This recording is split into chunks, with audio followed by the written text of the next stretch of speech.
Pour moi, l'accompagnement sexuel, ça peut se pratiquer pour toute personne qui a besoin d'accompagnement. Ce n'est pas que écarter les jambes et donner un service sexuel, il y a tout un accompagnement émotionnel. Bonjour, c'est Cybèle L'Espérance. Aujourd'hui, on va parler d'accompagnement sexuel dans Profil sur Melty. J'ai fait 10 ans d'université, mais j'ai qu'un seul diplôme. J'ai été SDF pendant 14 ans, j'ai écrit pour Lonely Planet. J'ai fini par me mettre à l'escorting il y a une dizaine d'années. Comme j'étais quelqu'un d'assez ouverte qui en parlait assez librement, à un moment, j'ai même évoqué ça sur Twitter, sur mon Twitter civil.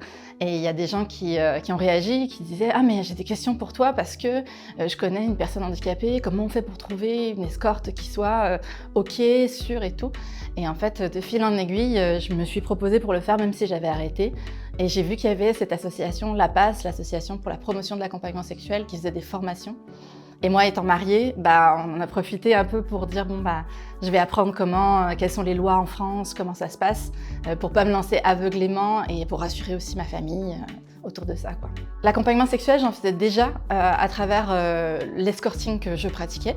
Quand j'ai commencé, mon public cible, c'était des hommes qui étaient très timides, qui étaient plutôt même dans la trentaine, qui étaient sur le spectre de l'autisme. C'était le genre de mec qui déjà m'attirait assez naturellement, donc à un moment, je me suis mis à le faire de façon professionnelle. C'est juste ça qui a été la transition. Et j'avais jamais mis le mot accompagnement sexuel là-dessus, c'était mon public cible.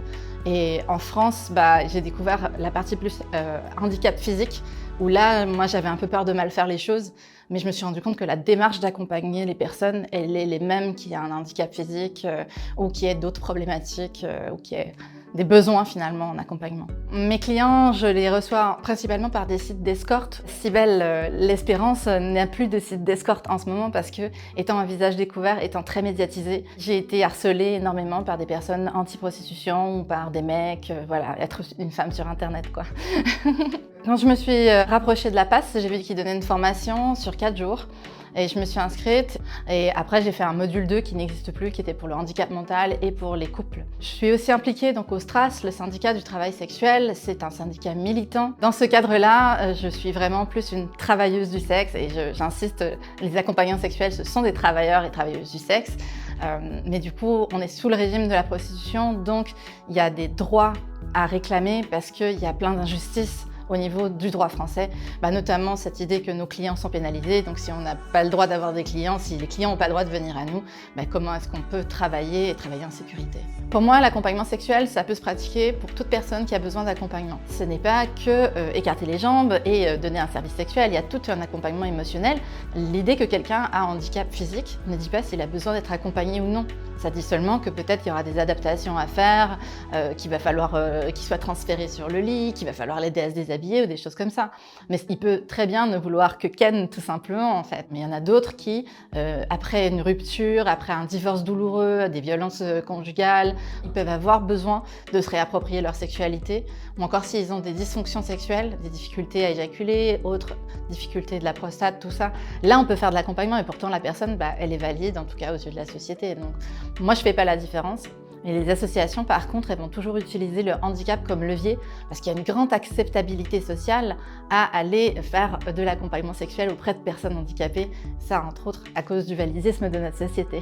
Récemment, on a sorti un bouquin avec TAN, ça s'appelle TDS, Témoignages de travailleurs et travailleuses du sexe. Il y a toute une partie aussi sur les chiffres que nos opposantes nous opposent, où je les déconstruis avec un grand plaisir. Et donc c'est une de mes passions pour moi. Mon sexe que j'appelle de loisir n'a pas grand-chose à voir avec mon sexe de travail. Mon sexe de travail, il est assez codifié, il est encadré, c'est le cadre qui fait que c'est rassurant pour tout le monde.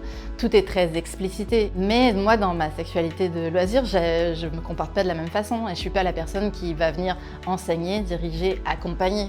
J'ai besoin d'un peu plus d'abandon. C'est pas du tout la même chose. Les clients, ils ont souvent envie qu'on prenne du plaisir, que ce soit un plaisir partagé. Mais moi, dans ma sexualité privée, j'ai envie qu'on me lâche la grappe avec mes orgasmes et que je puisse juste ne penser à rien et juste être dans l'acte. Dans l'accompagnement sexuel, ce qui est particulièrement compliqué, c'est qu'on se retrouve souvent avec des parties tierces, des grands-parents, des frères, sœurs, des amis, et il faut gérer ça. Je peux pas dévoiler la vie privée de ces personnes-là.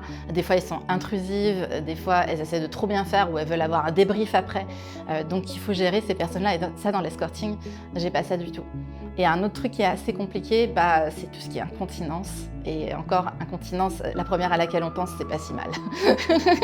Cette activité, bah, je la kiffe, c'est pas toujours rose, mais c'est vraiment l'activité que j'ai choisie et qui me convient le mieux. Si on pouvait s'inspirer de la Belgique et aller vers la dépénalisation, ça serait super, mais pour le moment, en tout cas, pour les 5 prochaines années, je vois surtout de la lutte. Je vois pas beaucoup de victoires.